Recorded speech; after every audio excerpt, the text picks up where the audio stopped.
have a talk on the topic of prolonged labor. Let's have a look on the definition of prolonged labor. Prolonged labor, it is a labor that occurs for more than 20 hours, where conditions are more common among primigravidas than multigravidas. Okay. Malaysian Ministry of Health has stated that labor should progress within 16 to 18 hours. Prolonged labor or dystocia, which is difficult labor, is associated with a slow labor process as well as failure in the labor process. It is negligent in management where labor is not monitored and problem cannot be detected early. Few reasons why prolonged labor occur. A. Contraction problem where it is not effective in dilatation and effacement of cervix. Uneven where two segments of the uterus fail to cooperate. There is no involuntary expulsion enough. B. Abnormal presentation of position, which is bridge, oblique, transverse. Okay. C. Pelvic bone problem and birth canal, which is, as we learned before, sacropelvic disproportion is one of the reasons. D. Congenital abnormalities or big baby, that is microsomia, which occur in gestational diabetes mellitus mother. The incident of prolonged labor happened on mother with sacropelvic disproportion, inefficient uterine action, and occipital posterior position. Number one, sacropelvic disproportion. Apart from the quality of uterine contraction and the size of the fetus, the size of mother's pelvic also plays a role.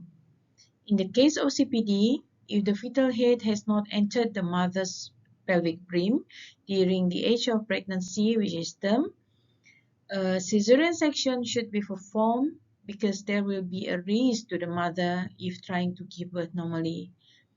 If the head has entered the brim, elective lower segment cesarean section is necessary, or the mother may have an option for trial labor where it is likely to end in forceps or lower segment cesarean section birth due to prolonged labor, which is no increase in cervical dilatation for 2 to 4 hours, occurrence of fetal distress, and full cervical dilatation does not occur within 12 hours of labor. So in obstetric, a trial of labor is the conduction of spontaneous labor in a moderate degree of sacropelvic disproportion. It is performed under close observation by an obstetrician in order to assess a woman's chance of a successful vaginal delivery. Okay, number one just now is about the sacropelvic disproportion. Now we go to number two, that is inefficient uterine contraction, also can cause a prolonged labor. Why? Let's have a look. Labor will only progress if uterine contraction occur according to activity. Failure to move the uterine activity normally will result in abnormal labor, that is prolonged labor. Inefficient uterine action or activity divided into two, that is hypoactive uterine contraction, hyperactive incoordinate uterine activity.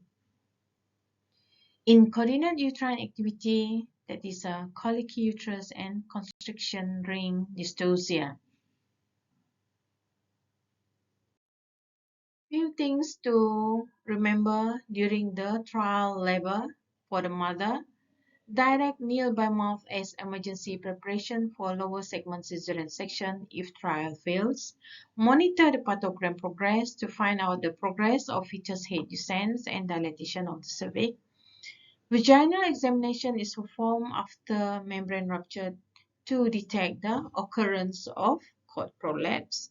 Okay, general observation and vital sign for the effect of maternal distress. Observation that should be put into consideration, and it is a must. Monitor is done to prevent the incidents such as dehydration, lips appear dry with coated tongue, tachycardia, concentrated urine, which shows ketoacidosis sign, and also the infection This is the observation that should be made by the nurses. This is the etiology of the inefficient uterine contraction. Inefficient uterine contraction for unknown reason. In some cases, it occurs due to the cephalopelvic disproportion as well as uterine dysfunction among primigravidas. Prolonged labor management. Number one, tell the mother about the problem and explain the choice of labor method desired to help the mother in undergoing a safe birth process. For example, uterine hypertonic condition, prolonged labor can be overcome by amniotomy or oxytocin infusion or both. If the contractions are strong but labor progress is slow or cephalopelvic disproportion or malpresentation occurs, cesarean section is an indication for a safe birth. Number two, analgesia aims to reduce the pain and stress due to prolonged labor process, for example, epidural block. Okay, number three, the position, placed in a comfortable position so that no stress pressure is involved and causes tissue injury. The upright position is good for the mother to give birth, but difficult to do due to epidural block and fetal heart monitoring. Number four, personal hygiene. Maternal hygiene is monitored to reduce the risk of infection to the mother and fetus due to the ruptured membrane. Change the clothes and pads every time wet or dirty for comfort. Number five, observation. Vital sign. Blood pressure and pulse to detect the maternal distress should be done hourly and temperature for hourly for the effects of the infection due to the ruptured membrane and also observation notes in the pathogram. Number six, the investigation. Vagina swab for infection effects so that broad spectrum antibiotics can be started based on the results. Number seven, electrolytes. 5% dextrose used with oxytocin is monitored and recorded because overload can cause hyponatremia. Monitor urine output and give bedpan every 2 hours so that the bladder can be emptied because full bladder will prevent the descent of the fetus. Insert catheter if mother fails for urination. Number 8, assessment. Vagina examination for hourly is performed and recorded in the relation to vagina examination finding, which is the progress of dilatation of the cervix with the presentation parts, position, and also if found molding and caput. Note if molding increases indicates the fetus is having difficulty adjusting to the condition in the pelvic during labor. Inform the mother about the progress of labor so that she understands and can work together. Abdominal palpation to determine the descent of the presenting part. Look at the color of the amniotic fluids to determine if there is a meconium and report immediately if fetal distress. Number 9, fetal well-being. Monitor fetal heart continuously to determine fetal condition using CTG to detect deceleration during uterine contractions, especially if oxytocin is given and epidural anesthesia is used. Fetal blood sampling helps to determine the decision-making. Meconium stent liquor and abnormal fetal heart indicates fetal hypoxia. That's all about the topic of obstructed labor and also prolonged labor. Thank you very much.